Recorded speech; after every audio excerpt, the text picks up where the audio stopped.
ഈ നിയമസഭാ തെരഞ്ഞെടുപ്പ് ഫലം പുറത്തു വന്നപ്പോൾ CPM പ്രവർത്തകരുടെ നെടുവീർപ്പുകളിൽ നമ്മൾ കേട്ട ഒരു വാചകമുണ്ട്. അത് കോടിയേരി ഉണ്ടായിരുന്നെങ്കിൽ എന്നായിരുന്നു. പ്രവർത്തകരെ അടുത്തറിഞ്ഞ, അവരെ ചേർത്ത് നിർത്തിയ സൗമ്യനായ സഖാവായിരുന്നു അവർക്ക് കോടിയേരി.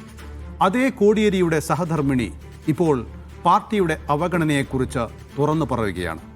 കോടിയേരിയുടെ മരണത്തിന് ശേഷം ഒന്ന് ഫോൺ ചെയ്യാനോ ഫോൺ അറ്റൻഡ് ചെയ്യാനോ തയ്യാറാകാത്ത നേതാവിനെക്കുറിച്ചാണ് അവർക്ക് പരാതിയുള്ളത്.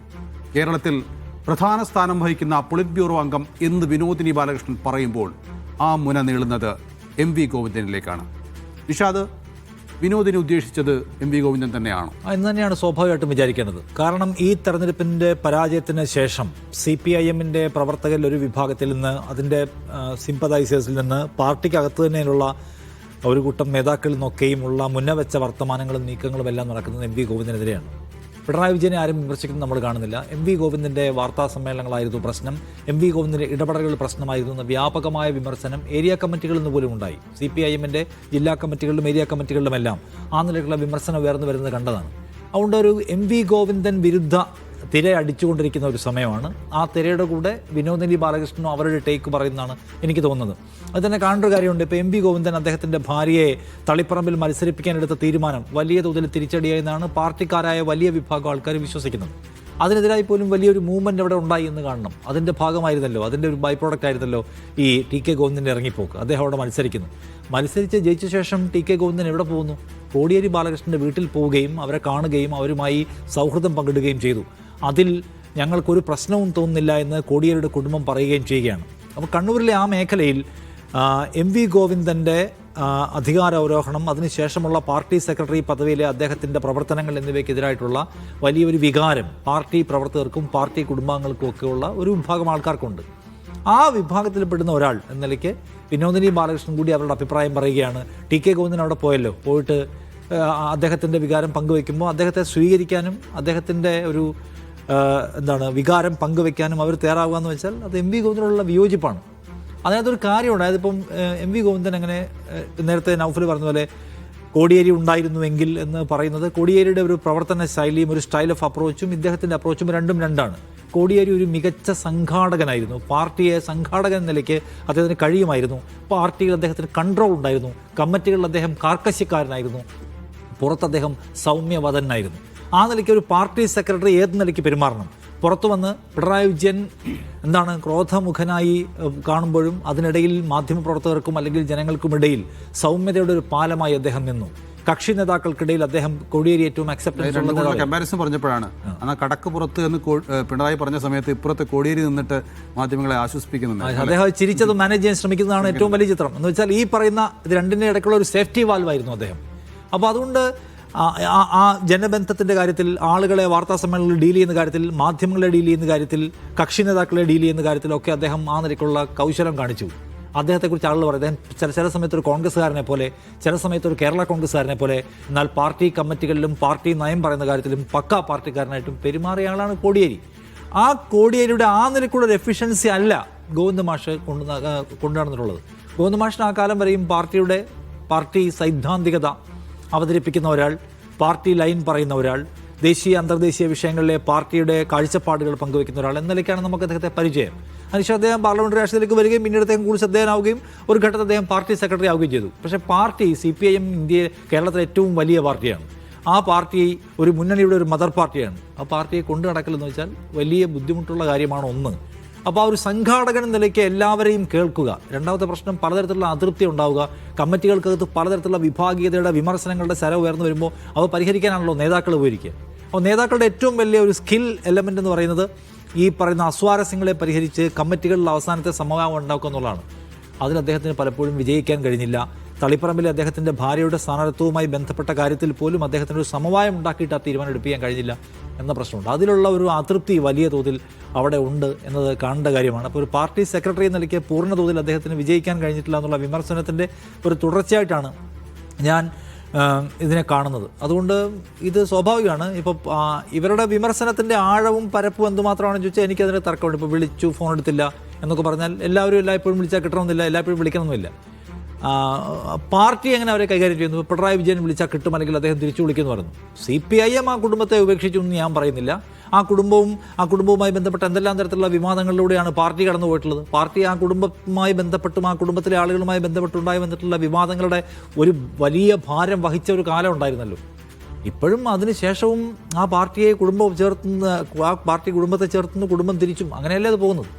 അപ്പോൾ അതിലെ ഞാൻ കാണുന്ന ഇതാണ്, അതൊരു എം വി ഗോവിന്ദൻ വിരുദ്ധ സംഗതി പ്രവർത്തിച്ചുകൊണ്ടിരിക്കുകയാണ്. അതിൻ്റെ ഭാഗമാകുന്ന ആൾക്കാരൊക്കെ പലതരത്തിൽ സംസാരിക്കുന്നു. അതാണിത്. അപ്പോൾ ഒരു കാര്യം വ്യക്തമാണ്, ഈ അതിർത്തിയുടെ ഒരു വലിയ ശരമുന ഇദ്ദേഹത്തിൻ്റെ നേരെ നീണ്ടു നിൽക്കുകയാണ്. അതിൻ്റെ വെളിപ്പെട്ട് വരുന്ന ഒരു പ്രധാന സംഗതികളിലൊന്നായിട്ടാണ് ഞാൻ ഈ അഭിമുഖത്തെ കാണുന്നത്. സാജു, ഇതിൽ എത്രത്തോളം സത്യസന്ധത നമുക്ക് കാണാൻ കഴിയും? കാരണം കുറച്ച് ദിവസം മുമ്പാണ് മറ്റൊരു വാർത്ത വന്നത് ബിനീഷ് കോടിയേരിയുടെ പാർട്ടി അംഗത്വത്തെക്കുറിച്ച്. അദ്ദേഹം ജില്ലാ കമ്മിറ്റി 12 തവണ ആവശ്യപ്പെട്ടിട്ടും അംഗത്വം കൊടുക്കാൻ എം വി ഗോവിന്ദൻ തയ്യാറായില്ല. അവസാനം പിണറായി വിജയൻ ഇടപെട്ടിട്ടാണ് ഇപ്പോൾ അദ്ദേഹത്തിന് അംഗത്വം കൊടുക്കുന്നത് എന്നുള്ളതാണ് വാർത്ത. അതിനിടയിലാണ് ഇവർ ഇങ്ങനെയും പറയുന്നത്. അതായത് കോടിയേരിയുടെ കുടുംബം എന്തിനാണ് ഇങ്ങനെ പരാതി പറയുന്നവരായി മാറേണ്ടി വന്നത്? ഇന്നത്തെ ദിവസത്തിനൊരു പ്രത്യേകതയുണ്ട്. അതായത് CPIM LDFും കനത്ത തോൽവി ഏറ്റുവാങ്ങിയതിന് ശേഷം താഴെത്തട്ടിൽ നിന്നും സ്വയം വിമർശനം ഏറ്റുവാങ്ങാൻ ആ നേതൃത്വം തീരുമാനിക്കുകയും അങ്ങനെ താഴെത്തട്ടിലും മുതൽ ആരംഭിച്ച് ജില്ലാ കമ്മിറ്റി വരെയും എത്തിച്ചേർന്നിട്ടുള്ള കണ്ടെത്തലുകൾ, നിഗമനങ്ങൾ അടങ്ങിയ 14 ജില്ലകളിൽ നിന്നുള്ള റിപ്പോർട്ട് ക്രോഡീകരിക്കുന്ന ഈ വിമർശനങ്ങളുടെ റിപ്പോർട്ട് ക്രോഡീകരിച്ച് സംസ്ഥാന കമ്മിറ്റിയിലേക്ക് കൊണ്ടുപോകാൻ വേണ്ടിയുള്ള സംസ്ഥാന സെക്രട്ടേറിയറ്റ് ചേർന്ന ദിവസമാണിന്ന്. ആ ദിവസമാണ് ഈ അഭിമുഖം പുറത്തു വരുന്നത് എന്നുകൊണ്ട് ഞാൻ ഈ അഭിമുഖത്തെ അത്ര നിഷ്കളങ്കമായി കാണുന്നില്ല എന്നുള്ളതാണ് ഒന്ന്. ഇതിനകത്ത് നമുക്കറിയാം, നേരത്തെ ഈ പുറത്തു വന്ന ദിവസം മാത്രമല്ല, ഈ തെരഞ്ഞെടുപ്പ് തോൽവിക്ക് ശേഷം താഴെത്തട്ട് മുതലുണ്ടായിരിക്കുന്ന വിമർശനങ്ങളിൽ ഏറ്റവും പ്രധാനപ്പെട്ടത് ഒന്ന് കോടിയേരി ബാലകൃഷ്ണനുമായി എം വി ഗോവിന്ദനെ താരതമ്യം ചെയ്തുകൊണ്ട് തന്നെയുള്ള വിമർശനം ആ പാർട്ടിയിൽ അതിശക്തമായി ഉയരുകയാണ്. അപ്പോൾ അതിനിടയിലാണ് പിണറായി വിജയൻ്റെ വീട്ടിലേക്ക് എത്തിയ ED റെയ്ഡും മറ്റും. ഇതോടുകൂടി ഈ സ്വയം വിമർശനമൊക്കെ ഒന്ന് തണുത്ത് നിൽക്കുകയായിരുന്നു.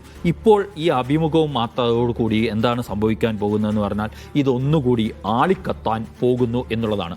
സംസ്ഥാന കമ്മിറ്റിയിലേക്ക് ഈ 14 ജില്ലയിൽ നിന്നുള്ള ക്രോഡീകരിച്ച റിപ്പോർട്ട് എത്തുമ്പോൾ അതിന്മേഖലയിൽ നടക്കുന്ന ചർച്ചകളിൽ വിമർശനം ആളിക്കത്താൻ പോകുന്നു എന്നാണ് ഞാൻ മനസ്സിലാക്കുന്നത്. അതിൻ്റെ കൂടെയുള്ള ഒരു ഉന്തിൻ്റെ കൂടെയുള്ള തള്ള് എന്നൊക്കെ പറയേണ്ടിയിരിക്കുന്നു നമുക്ക് ഇത് എന്നുള്ളത്. കാരണം ഈ 14 ജില്ലകളുടെയും താഴെത്തട്ടിലുള്ള പുറത്തു വന്ന വാർത്തകൾ നമുക്ക് മനസ്സിലാക്കിയാൽ കഴിഞ്ഞാൽ അതിൽ എം വി ഗോവിന്ദനെതിരായ അതിശക്തമായ വിമർശനം ഉണ്ടായിരുന്നു എന്നുള്ളത് വസ്തുതയാണ്. പിണറായി വിജയനെതിരെയും വിമർശനങ്ങൾ ഉണ്ടായിരുന്നു. അദ്ദേഹത്തിൻ്റെ ഏകാധിപത്യ ശൈലികൾ അടക്കമുള്ളവ ചോദ്യം ചെയ്യപ്പെട്ടിട്ടുണ്ട് എന്നുള്ളതാണ്. ഇവിടെയാണ് നേരത്തെ ബിനീഷിൻ്റെ മെമ്പർഷിപ്പിനെ നമ്മൾ കാണേണ്ട. അതും ഇത്തരം ഒരു സന്ദർഭത്തിലാണ്, ഇത്തരം വിമർശനങ്ങൾ പാർട്ടിയിൽ അതിശക്തമായി ഉയരുന്ന ഘട്ടത്തിലാണ് ബിനീഷിൻ്റെ മെമ്പർഷിപ്പുമായി ബന്ധപ്പെട്ട വാർത്ത വന്ന് ഏതാനും ദിവസങ്ങൾക്ക് ശേഷം ആ മെമ്പർഷിപ്പ് പുതുക്കിക്കൊടുത്തു. അവിടെയും ആരായിരുന്നു പ്രതിക്കൂട്ടിൽ എന്നത് നമുക്ക് വളരെ കൃത്യമായി അറിയാം. അത് എം വി ഗോവിന്ദനായിരുന്നു എന്നുള്ളത്. ഇതാണ് ഇപ്പോഴും നമ്മളൊരു കാര്യം ആലോചിച്ചു. കോടിയേരി ബാലകൃഷ്ണൻ്റെ മരണത്തിന് ശേഷം വിനോദിനി ഇത്ര ശക്തമായി പാർട്ടിക്കെതിരെ പറയുന്നത് തന്നെ ആദ്യമായിട്ടായിരിക്കും എന്നാണ് എനിക്ക് തോന്നുന്നത്. അപ്പോൾ അതിനൊരു ലക്ഷ്യമുണ്ട്. എന്നിട്ട് അവർ ആ അഭിമുഖത്തിൽ തന്നെ പറയുന്നുണ്ട്, ഞാൻ എന്നും ഈ പാർട്ടിയുടെ ആളായി തന്നെ നിൽക്കണമെന്ന് ആഗ്രഹിക്കുന്ന വ്യക്തിയാണ് എന്ന് വെച്ച് എനിക്ക് തോന്നുന്ന ശരികളൊന്നും ചെയ്യാതെ മിണ്ടാതിരിക്കാനും കഴിയില്ല. അനാവശ്യമായ വിധേയത്വവും എനിക്കില്ല. ഒരു കാര്യവുമില്ലാതെ വെറുപ്പ് മനസ്സിലുണ്ടാക്കി എതിരാളിയെ കൃത്രിമമായി സൃഷ്ടിച്ച് ജീവിക്കാനും എനിക്ക് കഴിയില്ല. പറയേണ്ട കാര്യങ്ങൾ ഏത് വേദിയിലായാലും വ്യക്തിക്ക് പറയാൻ പറ്റണം എന്ന് പറഞ്ഞു കൊണ്ട് അവർ വളരെ കൃത്യമായ സന്ദേശമാണ്. എന്നിട്ട് അവർ ഏറ്റവും ഈ അഭിമുഖത്തിൽ എന്നെ അവർ മനസ്സ് തട്ടി ഉലഞ്ഞുകൊണ്ട് സംസാരിക്കുന്നുണ്ട്. നിങ്ങൾ ഓക്കെ ആണോ എന്ന് പോലും എന്നെ വിളിച്ച് അന്വേഷിച്ചിട്ടില്ല ഈ നേതാക്കളിൽ പലരുമെന്ന്. ഈ അഭിമുഖം എടുത്ത ആൾ ചോദിക്കുന്നുണ്ട്, ഇത് പിണറായി വിജയനാണോ എന്ന് ചോദിക്കുന്നതല്ല. പിണറായി വിജയൻ തിരിച്ചു വിളിക്കുക വരെയും ചെയ്യും എന്ന് പറഞ്ഞുകൊണ്ട് പിണറായി വിജയനെ ആ പ്രതിസ്ഥാനത്ത് നിന്ന് അവർ മാറ്റി നിർത്തുന്നുണ്ട്. കൃത്യം ലക്ഷ്യം ഇതാണ്. എം വി ഗോവിന്ദനാണ്. നമുക്കറിയാം TK ഗോവിന്ദൻ്റെ കാര്യത്തിലും കോടിയേരിയുടെ കുടുംബം എടുത്ത സമീപനം എന്തായിരുന്നു എന്നത് നമുക്ക് വ്യക്തമാണ്. അപ്പോൾ എം വി ഗോവിന്ദൻ്റെ അവരോട് സ്വീകരിക്കുന്ന സമീപനം മാത്രമല്ല, ഇത് കണ്ണൂർ രാഷ്ട്രീയവുമായി ബന്ധപ്പെട്ട ചില നീക്കങ്ങൾ കൂടി ഇതിൻ്റെ പിന്നിൽ ഉണ്ട് എന്നാണ്. അതുകൊണ്ടാണ് സംസ്ഥാന കമ്മിറ്റിയിലേക്ക് എത്തുമ്പോൾ എം വി ഗോവിന്ദനെതിരെ ആദ്യ അടി കിട്ടുക കണ്ണൂരിൽ നിന്നായിരിക്കും. കണ്ണൂരിൽ നിന്നുള്ള നേതാക്കളായിരിക്കും എം വി ഗോവിന്ദനെ നിർത്തിപ്പൊരിക്കാൻ പോകുന്നത് എന്നതിൻ്റെ സൂചനയായിട്ടാണ് ഞാൻ ഈ അഭിമുഖത്തെ കാണുന്നത്.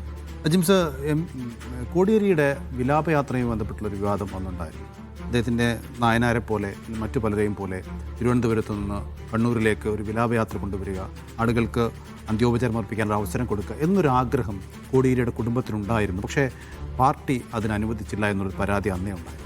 അന്ന് മുതലേ ഈ കോടിയേരിയുടെ കുടുംബത്തോട് എന്തുകൊണ്ടാണ് CPM നേതാക്കൾക്ക് ഈ ഒരു വിരക്തി എന്നത്? കോടിയേരിയുടെ കുടുംബത്തിന് മാത്രമല്ല പരാതി ഉണ്ടായിരുന്നത്, പാർട്ടി പ്രവർത്തകർക്കായിരുന്നു ആ പരാതി ഉണ്ടായിരുന്നത്. കാരണം പാർട്ടി പ്രവർത്തകരാണ് അങ്ങനെ ഒരു വിലാപയാത്ര ആഗ്രഹിച്ചത്. അവരാണ് അത് തുറന്നു പറയുകയും ചെയ്തത് സാമൂഹ്യ മാധ്യമങ്ങളിലൂടെ. ഇപ്പോൾ കോടിയേരി ബാലകൃഷ്ണൻ എന്ന് പറഞ്ഞാൽ വളരെ വ്യത്യസ്തനായ ഒരു രാഷ്ട്രീയ നേതാവാണ് CPMകാരെ സംബന്ധിച്ച്. CPMൽ സ്വാഭാവികമായിട്ട് ഈ ഒരു വിപ്ലവ പാർട്ടിക്ക് ഉണ്ടാകുന്ന ചില പ്രശ്നങ്ങൾ അത് അതിൻ്റെ നേതാക്കളെയും ബാധിക്കും, പ്രവർത്തകരെയും ബാധിക്കും. വിപ്ലവ പാർട്ടി എപ്പോഴും യുദ്ധം ചെയ്യാൻ തയ്യാറായി നിൽക്കുകയാണല്ലോ, ഒരു യുദ്ധമുഖത്താണ്. അപ്പോൾ എപ്പോഴും വിപ്ലവം നടത്താൻ നിൽക്കുകയാണ്. അപ്പോൾ വലിഞ്ഞു മുറുകിയ മുഖം, ചുവന്ന കണ്ണുകൾ, വളരെ രൂക്ഷമായ ഭാഷ, ഇതൊക്കെ ഒരു വിപ്ലവ പാർട്ടിക്ക് വേണ്ട കാര്യമാണ്. പക്ഷേ കോടിയേരി ബാലകൃഷ്ണൻ ഒരിക്കലും അങ്ങനത്തെ ഒരു നേതാവായിരുന്നില്ല. അദ്ദേഹം ഒരു പാർലമെൻ്ററി ജനാധിപത്യത്തിൽ പ്രവർത്തിക്കുന്ന ഒരു കമ്മ്യൂണിസ്റ്റ് പാർട്ടിയുടെ നേതാവായിരുന്നു. അത് അദ്ദേഹത്തിൻ്റെ വാക്കുകളിലും പ്രവൃത്തികളിലും സമീപനങ്ങളിലും എല്ലാം കാണാൻ കഴിയുമായിരുന്നു. അതുകൊണ്ടാണ് അദ്ദേഹത്തിന് ജനപ്രീതി ഉണ്ടായിട്ടുള്ളത്. ഇപ്പോൾ മാധ്യമപ്രവർത്തകരോട് തന്നെ ചോദിക്കുക, നിങ്ങൾക്ക് ഏറ്റവും ഇഷ്ടപ്പെട്ട CPM ലീഡർ ആരാണ് കേരളത്തിൽ എന്ന് വെച്ചാൽ ഒട്ടുമിക്ക ആളും കോടിയേരി ബാലകൃഷ്ണൻ എന്ന് പറയും. കാരണം അവരോട് പോലും മാന്യമായി സംസാരിക്കുന്ന, നന്നായി ഇടപെടുന്ന ഒരാളായിരുന്നു. അപ്പോൾ ഇതാണ് ഒരു വസ്തു. ഞാൻ മാധ്യമപ്രവർത്തകർ പറഞ്ഞ് നമ്മളായതുകൊണ്ട് നമുക്ക് റിലേറ്റ് ചെയ്യാൻ പറ്റും എന്നുള്ളതുകൊണ്ടാണ്. അപ്പോൾ അങ്ങനെ ഒരു മനുഷ്യൻ, വളരെ വ്യത്യസ്തനായ നേതാവ്, അദ്ദേഹത്തിൻ്റെ വാല്യൂ തിരിച്ചറിഞ്ഞത് യഥാർത്ഥത്തിൽ പാർട്ടി പ്രവർത്തകർ പോലും അദ്ദേഹം മരിച്ചതിന് ശേഷമാണ്. അതുപോലെ കോടിയേരി ബാലകൃഷ്ണൻ എന്ന് പറഞ്ഞാൽ പിണറായി വിജയൻ്റെ ആജ്ഞാനുവർത്തിയായ നിഴലായി നടക്കുന്ന ഒരു നേതാവ് എന്നുള്ള ഇമേജാണ് പാർട്ടിക്കകത്തുണ്ടായിരുന്നത്, പുറത്തുണ്ടായിരുന്നത്. പക്ഷേ അദ്ദേഹം മരിച്ചു കഴിഞ്ഞപ്പോഴാണ് പാർട്ടി എന്താണ് മിസ് ചെയ്യുന്നത് എന്ന് പാർട്ടി പ്രവർത്തകർ മനസ്സിലാകുന്നത്. അത് എന്താണെന്ന് വെച്ചാൽ പാർട്ടിക്കകത്തുള്ള പ്രശ്നങ്ങൾ പരിഹരിക്കുന്നതിൽ, ആളുകളെ കേൾക്കുന്നതിൽ അത് വളരെ വളരെ പ്രധാനമാണ്. ആളുകൾ പറയുന്നത് കേൾക്കുന്നതിൽ, അത് കേട്ടിരിക്കാൻ കഴിയുന്ന ഒരു നേതാവായിരുന്നു അദ്ദേഹം. അങ്ങനെ കേട്ടിരിക്കാൻ കഴിയുന്ന ഒരു നേതാവ് ഉണ്ടായിരുന്നെങ്കിൽ പാർട്ടിക്കകത്ത് താഴെത്തട്ടിലുള്ള സംഘടനാ പ്രശ്നങ്ങൾ പലതും പരിഹരിക്കാമായിരുന്നു. ഇപ്പോൾ തളിപ്പറമ്പിലാണെങ്കിലും പയ്യന്നൂരിലാണ് സംഭവിച്ചതെന്ന് ഒരിക്കലും സംഭവിക്കില്ലായിരുന്നു എന്ന് ആളുകൾക്ക് കുറേ കൂടി ഉറച്ച ബോധ്യം വരുന്നുണ്ട്. അപ്പോൾ ഇപ്പോൾ ഈ അഭിമുഖം പുറത്തു വരുന്നത് തന്നെ കേവലമായ യാദൃശ്ചികതയല്ല. സാജു പറഞ്ഞതുപോലെ ഒരു അഭിമുഖം പുറത്തു വരുന്നത് കൃത്യമായ പ്ലാൻഡാണ്. ഇപ്പോൾ കോടിയേരി ബാലകൃഷ്ണൻ്റെ വിധവയുടെ ഭാര്യയുടെ അഭിമുഖം പുറത്തു വരണം ഈ പറയുന്ന റിവ്യൂ പ്രോസസ്സിനിടയിൽ എന്ന് പാർട്ടിയിൽ ആരൊക്കെയോ തീരുമാനിച്ചിട്ടാണ് ആ അഭിമുഖം പുറത്തു വരുന്നത്. അത് കോടിയേരി എത്രമാത്രം പ്രധാനമായിരുന്നു പാർട്ടിയിൽ നിന്നും ഇപ്പോഴുള്ള പാർട്ടി സെക്രട്ടറിക്കെതിരായിട്ടുള്ള യുദ്ധമുഖം തുറക്കുന്നതിൻ്റെ ഭാഗമായി ആ സമീപനങ്ങളിലെ വ്യത്യാസം, പാർട്ടിക്കകത്ത് പാർട്ടി പ്രശ്നങ്ങൾ പരിഹരിക്കുന്നതിലെ പാർട്ടി സംസ്ഥാന സെക്രട്ടറിയുടെയും കോടിയേരി ബാലകൃഷ്ണൻ്റെയും സമീപനങ്ങളിലെ വ്യത്യാസം ചൂണ്ടിക്കാട്ടാൻ വേണ്ടി തന്നെയാണ് ഈ അഭിമുഖം വന്നത്. അതിനപ്പുറം വിനോദിനി എന്ന് പറയുന്ന കോടിയേരി ബാലകൃഷ്ണൻ്റെ ഭാര്യ അങ്ങനെ വലിയ രാഷ്ട്രീയ അവബോധമുള്ള ആളോ അല്ലെങ്കിൽ പാർട്ടിയിൽ നേതൃനിലയിലുണ്ടായിരുന്ന ആളോ അല്ല. അവർ തന്നെ തുറന്നു പറയുന്നുണ്ട്, ഞാൻ പാർട്ടിയിൽ പ്രവർത്തിച്ചിട്ടുണ്ട്, കോടിയേരിയോടൊപ്പം തന്നെ പാർട്ടി കോൺഗ്രസുകളിൽ പങ്കെടുത്തിട്ടുണ്ട്, ഞാൻ ആ സമയത്ത് ഷോപ്പിങ്ങിന് പോകുമായിരുന്നു എന്നാണ് അവർ ഈ അഭിമുഖത്തിൽ പറയുന്നത്. ഞാൻ അത്ര ഗൗരവത്തിൽ രാഷ്ട്രീയത്തെ എടുത്തിട്ടുള്ള രാഷ്ട്രീയം നോക്കേണ്ട ആളല്ല. CPMനോടും കമ്മ്യൂണിസത്തോടും അതുപോലെ രാഷ്ട്രീയത്തോടുമുള്ള അവരുടെ ആഭിമുഖ്യം കോടിയേരിയോടുള്ള പ്രണയവും ബഹുമാനവുമാണ്. അവർ തന്നെ അത് തുറന്നു പറയുന്നുണ്ട്. കോടിയേരിയുടെ ചിത്രം കയ്യിൽ പച്ചകുത്തിയിട്ടുണ്ട്, അവർ ഒരു മ്യൂസിയം ഉണ്ടാക്കുന്നുണ്ട്. അപ്പോൾ വ്യക്തിപരമായ ഒരു അനുഭവമാണ്, കോടിയേരിയെക്കുറിച്ചുള്ള വ്യക്തിപരമായ അനുഭവമാണ് അവർക്ക് CPMനോടുള്ള അടുപ്പം. അതുകൂടി ഇതിൽ പ്രധാനമാണ്. അപ്പോൾ ഇവരുടെ ഒരു അഭിമുഖം ഇപ്പോൾ പുറത്തു വരേണ്ടതെന്നാണ്. അത് ബിനീഷ് കോടിയേരിക്ക് അംഗത്വം കൊടുക്കുന്നതുമായി ബന്ധപ്പെട്ടോ മറ്റോ അല്ല, അല്ലെങ്കിൽ TK ഗോവിന്ദൻ അവിടെ വന്ന് കോടിയേരിയുടെ വീട്ടിൽ വന്നു, അത് ശരിയായി, അവരെ സ്വീകരിച്ച് ശരിയായി തുടങ്ങിയ തർക്കവുമായി ബന്ധപ്പെട്ടേ അല്ല. അത് വിശദീകരിക്കാൻ വേണ്ടിയല്ല അഭിമുഖം. ഈ അഭിമുഖം ഒരു പാർട്ടി സെക്രട്ടറി എന്തായിരിക്കണം, കോടിയേരിയെ പോലെ അല്ലാത്തൊരു പാർട്ടി സെക്രട്ടറി എന്ത് പരിക്കാണ് പാർട്ടിക്ക് വരുത്തി വെച്ചത് എന്ന് പൊതുജനങ്ങളെ ബോധിപ്പിക്കണം. അത് പാർട്ടി കമ്മിറ്റിയിൽ ചർച്ച ചെയ്യാൻ വേണ്ടി തന്നെ പുറത്തുനിന്ന് അഭിമുഖമായിട്ടാണ് എനിക്ക് തോന്നുന്നത്. പക്ഷേ ഒരു കാര്യമുണ്ട് കേട്ടോ, MV ഗോവിന്ദനെയും കോടിയേരി ബാലകൃഷ്ണനും തമ്മിൽ നമ്മൾ താരതമ്യം ചെയ്യുമ്പോൾ സ്കില്ല് പ്രധാനപ്പെട്ട ഘടകമായിരിക്കെ തന്നെ MV ഗോവിന്ദൻ പാർട്ടി സെക്രട്ടറി ആയത് പിണറായി വിജയൻ പാർട്ടിയുടെ സമഗ്രാധികാരിയായി ഭരണാധികാരിയായിരിക്കുന്ന കാലത്താണെന്ന് കാര്യം ഓർക്കണം.